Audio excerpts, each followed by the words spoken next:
সুপ্রভাত বন্ধুরা, তোমরা কেমন আছো? নিশ্চয়ই ভালো আছো, আমরাও ভালো আছি। আর সকাল সকাল দেখো রান্নাঘরের বাজে অবস্থা তোমাদের দেখিয়ে দিলাম। আর আমি তার মধ্যেই পরিষ্কারও করে নিয়ে দেখো সমস্ত বাসন মাজা হয়ে গেছে। আর এইগুলো একটু আছে, এগুলোও মেজে নেবো। আর এগুলো মেজে নিয়ে সঙ্গে সঙ্গে আবার বেসিনটা সিঙ্কটাকেও আর কি পরিষ্কার করে নেব। দেখো আমার সিঙ্কটা পরিষ্কার করা হয়ে গেছে।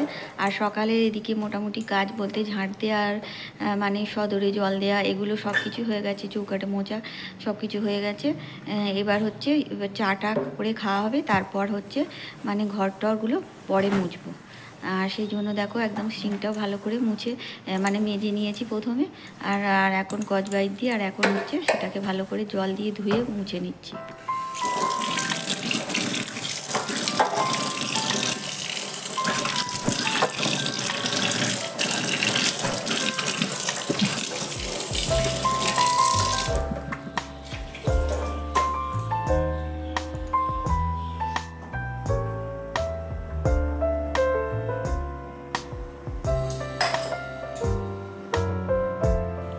দেখো চাটা খাওয়া হয়ে গেছে, তো আমার ওদিকের সমস্ত ঘর মোছা হয়ে গেছে। মুছে একবার দেখো বাইরের এই বারান্দাটা আর কি মুছতে এলাম।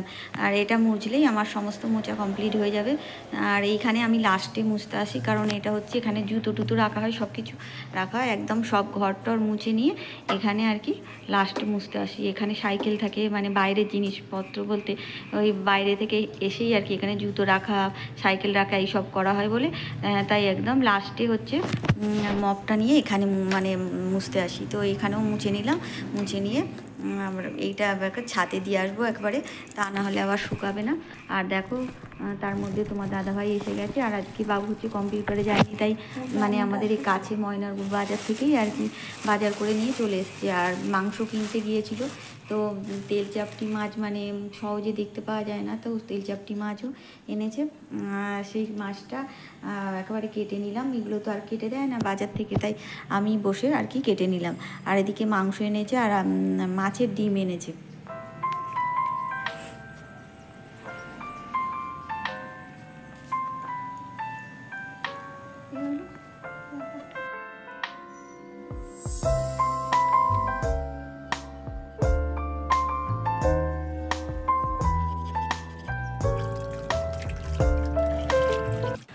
আর দেখো মাছ টাছ ধুয়ে নিয়ে আমি চলে এসেছি।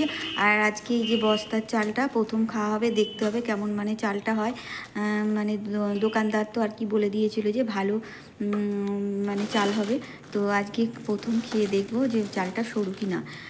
তো অন্য কোনো দিন আর কি রান্না করা হয়নি, তো আজকেই চালটা ধুয়ে একবারে রেখে দিলাম। আর রেখে দিয়ে দেখো এখন কড়াইটা আমার গরম হয়ে গেছে। আর মাছগুলো আমি আগে ভেজে নেব, তারপর মাংসটা করব, লাস্টে ভাতটা করব। তাহলে কি বলো তো ভাতটা গরম থাকবে, সবাই যেহেতু বাড়ি আছে। আর ভাত খেতে বসতে বসতে অন্তত 1:30 তো বাজবে, তো সেই কারণে তার আগে কেউ খেতে চায় না, তাই যাতে ভাতটা গরম থাকে সেই কারণে ভাতটা লাস্টে করব। তাই মাছটাই আগে ভেজে নিতে গেলাম।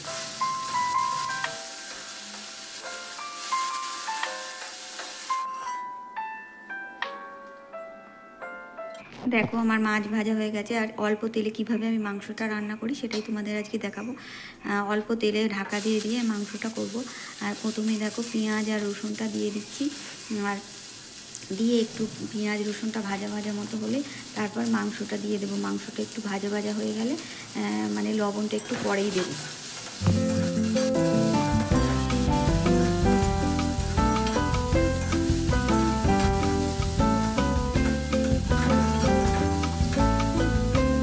দেখো পেঁয়াজটা ভাজা ভাজা হয়ে গেছে, তারপর এবার আমি মাংসটা দিয়ে দিচ্ছি।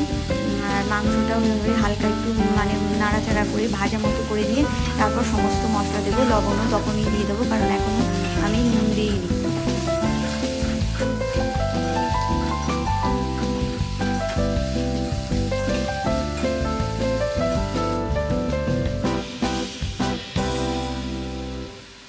দেখো আদাটা ঘষে দিলাম।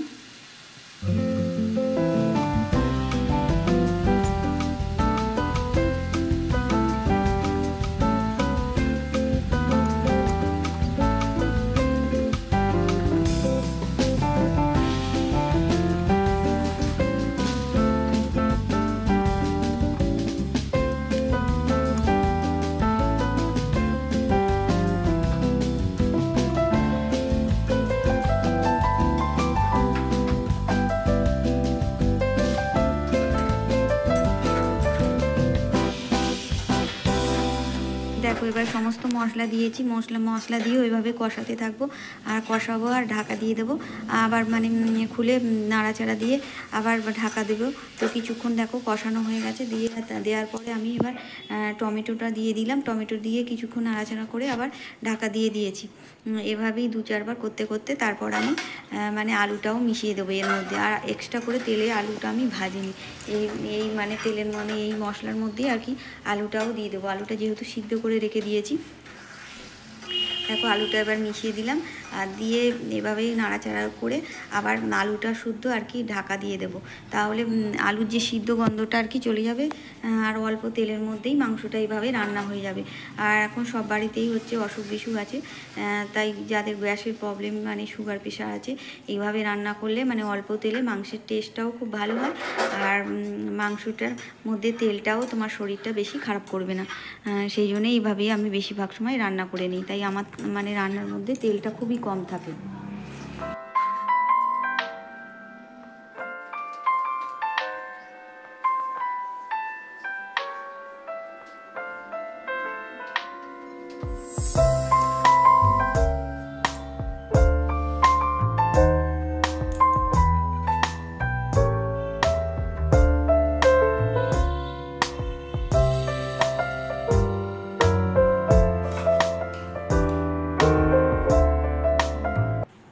দেখো এবার রান্না হয়ে গিয়ে আমার ভাত গাড়া হয়ে গেছে সবার জন্য। এবার আমরা খেতে বসে যাব। আর এখন হচ্ছে বিকাল 4টে বাজে। দেখো আনারসটা সেই কদিন হলেও 2-3 দিন হয়ে গেল, আর সেই থেকে আর কাটা হয়নি। আসলে কালকে শনিবার আর কি ছেলে স্কুলে গিয়েছিল, তো বাবু এসে খাবে না বললো, তাই কারণে আর কাটা হয়নি। আজকে মানে সবাই মিলে খাওয়া হবে বলে সেই কারণে সবাই মিলে, বাড়িও আছে রবিবার যেহেতু, তাই আজকেই কেটে নিলাম। মাংস খাওয়া হয়েছে জানি, তবুও কেটে নিলাম আজকেই। আর সবটা কাটবো না, কারণ অর্ধেকটা কাটবো, মানে সবাই মিলে আর কি হলেও 3 জনে মিলে আর কি পুরোটা কাটলে খেতে পারবো না, তাই আরেকদিন কেটে নেবো, ওটা হয়ে যাবে।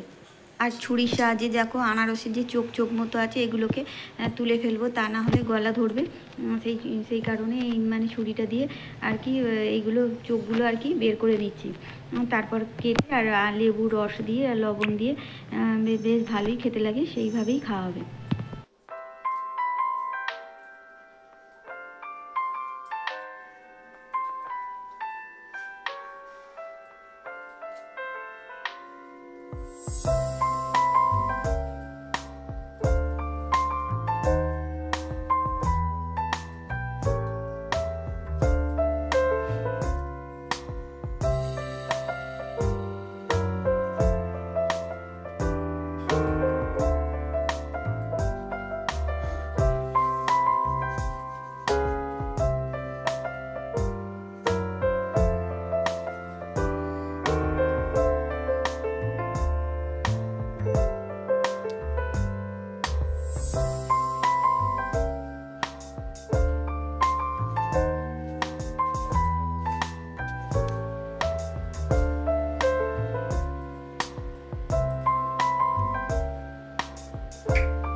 দেখো আনারস আমার রেডি হয়ে গেছে, তো এবার সবাই মিলে আর কি খেয়ে নেব।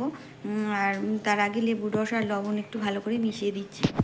আর দেখো আনারস খেয়ে মানে তারপর সন্ধে হয়ে যাওয়ার পর আর ভাবলাম যে রথ দেখতে যাবো না, কিন্তু বৃষ্টি হচ্ছিলো দুপুরে যেহেতু, কিন্তু বাবু যেহেতু বললো তাই সবাই মিলে রথ দেখতে চলে গেলাম। আজকে তো শুভ রথযাত্রা, তোমাদের সবাইকে রথযাত্রার অনেক অনেক শুভেচ্ছা ও ভালোবাসা জানাই। আর রথের মধ্যে প্রচণ্ড ভিড় হয়েছে, মানে একটু সরে দাঁড়ানো যাচ্ছে না।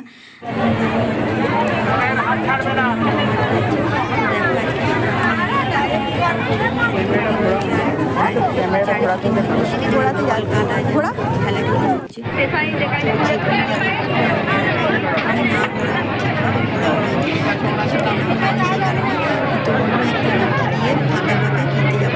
আর আজকে একটু রথে জগন্নাথ দেবকে মালা দিল আর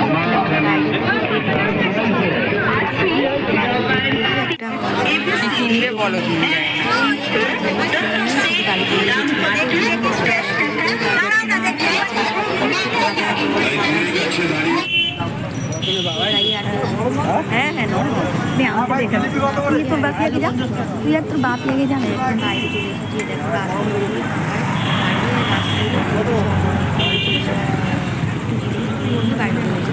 সমস্ত বন্ধুদের জানাই অনেক অনেক শুভেচ্ছা ও ভালোবাসা।